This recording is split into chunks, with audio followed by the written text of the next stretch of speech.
यहाँ पहुँचे हैं, यहाँ पर इन लोगों से बातचीत की, क्या निष्कर्ष निकला और क्या कहना चाहते हैं? ये तो मुझे सूचना आई थी कि चौकीदार बहाली को लेकर गोड्डा जिले में अनियमितता की शिकायतें आई थी। तो मेरे ख्याल से पूरे जो लोग हैं वो सभी लोगों से मिले और सभी ने आश्वासन दिया। उसके बाद मुझे समझ में नहीं आ रहा है कि आखिर इस पर क्या डिसीजन लिया गया।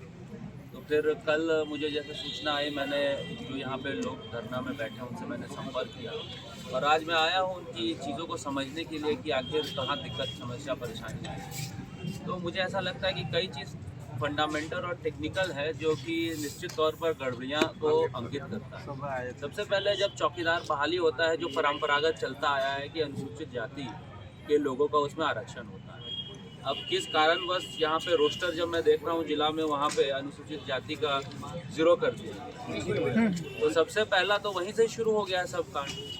तो वहाँ पे तो उसका रिजर्वेशन होना चाहिए। किस आधार पर रोस्टर बना, किस आधार पर जिला के पदाधिकारी हो या सरकार हो, किस प्रकार से इसने जो पद हैं उसका आरक्षण रोस्टर शुरू किया, ये सबसे बड़ा विवादास्पद बात है। दूसरी बात है कि लड़के सब बता रहे थे कि बीट क्षेत्र करके कुछ इन लोगों ने अलोकेट किया और ये एडवर्टीजमेंट में मैं देख रहा था कि बीट क्षेत्र के अंतर्गत ही लोगों का जो है बहाली होगा और उसको फिर फर्दर कोई आगे की कार्रवाई के लिए बुलाया जाएगा। कुछ ऐसे प्रमाण इनके पास हैं जिसमें बीट क्षेत्र के बाहर के लोगों को बुलाया गया। तो ये सबसे बड़ा सवाल उठता है कि एक तरफ आप बोल रहे हैं कि बीट क्षेत्र के अंदर के ही लोगों को लेना है और फिर दूसरी तरफ आप बीट क्षेत्र के बाहर के लोगों को बुला रहे हैं दौड़ने के लिए और फर्दर कार्रवाई करने के लिए। तो ये दूसरा सवाल खड़ा करता है। तीसरा कि जब यहाँ पर साफ साफ जो एडवर्टीजमेंट निकला है और जो नियमावली है, इसमें साफ साफ लिखा गया है कि स्थानीय होना चाहिए और बीट क्षेत्र के अंतर्गत होना चाहिए। तो फिर बच्चे यहाँ दिखा रहे हैं कि कोई उत्तर प्रदेश का है, कोई कानपुर का है, कोई राजस्थान का है। अब आप बताइए कि चौकीदार की जो पोस्ट होती है वो तो भौगोलिक दृष्टिकोण से और गांव पंचायत के दृष्टिकोण से होती है।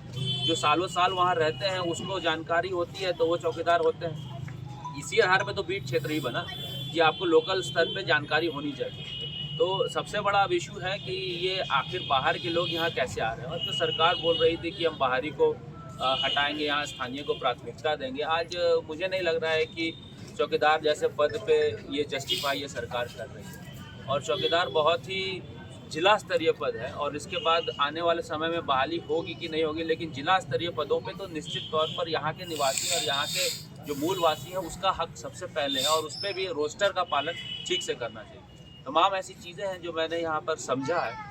अब चूंकि मैं विधायक भी नहीं हूँ और ये सब तो मुद्दा मैं सदन के अंदर लगातार बार बार कई एक ऐसे मुद्दों को मैंने उठाया है और बहुतों में यहाँ पर मुझे परिणाम भी मिला है। कुरमाली को ही लेकर जब यहाँ से द्वितीय और तृतीय वर्ग की नौकरियों से हटा दिया गया था तो मैंने ही आवाज़ उठाई थी, तो फिर कुरमाली को जोड़ा भी गया।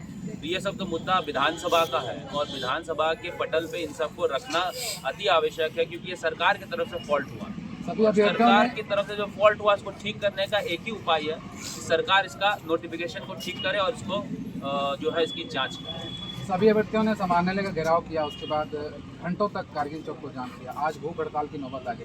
अभी तक कोई प्रशासनिक तबके से लोग यहाँ उनसे मिलने नहीं आ पाए। इस तरह के पूरे मामले पर उसका कहना है। देखिए, ये साफ साफ अंकित करता है कि ये प्रशासन इस चीज़ में इंटरेस्ट नहीं ले रहा है। इसलिए इंटरेस्ट नहीं ले रहा है क्योंकि धरना प्रदर्शन करने के बाद, सड़क जाम करने के बाद, अपनी मांगे हर जगह रखने के बाद, चाहे मंत्री हो, संतरी हो, यहाँ के पदाधिकारी हो, हर जगह की मांग रखने के बाद भी यदि कोई इसमें निष्कर्ष नहीं निकल रहा है, मुझे ऐसा लगता है कि टॉप टू बॉटम कि इसमें संलिप्तता है। अब किस स्तर पर संलिप्तता है ये तो जिला प्रशासन को जांच के बाद ही पता चलना चाहिए। मैं अपने तरफ से आश्वस्त करूंगा कि इन सब चीज़ों को संकलित करके जो मेरे से यथासंभव हो सकता है, चाहे वो कानूनी तौर पर हो, चाहे वो राज्यपाल के स्तर पर हो, चाहे वो सरकार के स्तर पर हो। क्योंकि सरकार के स्तर पर अभी मुझे ऐसा नहीं लगता है कि जब दो मंत्री यहाँ है, यहाँ पे पदाधिकारी सब सरकारी तंत्र है, तो अगर उन लोगों को जस्टिफिकेशन नहीं मिला है तो सरकार इस मूड में नहीं है कि चीज़ों को ठीक करे।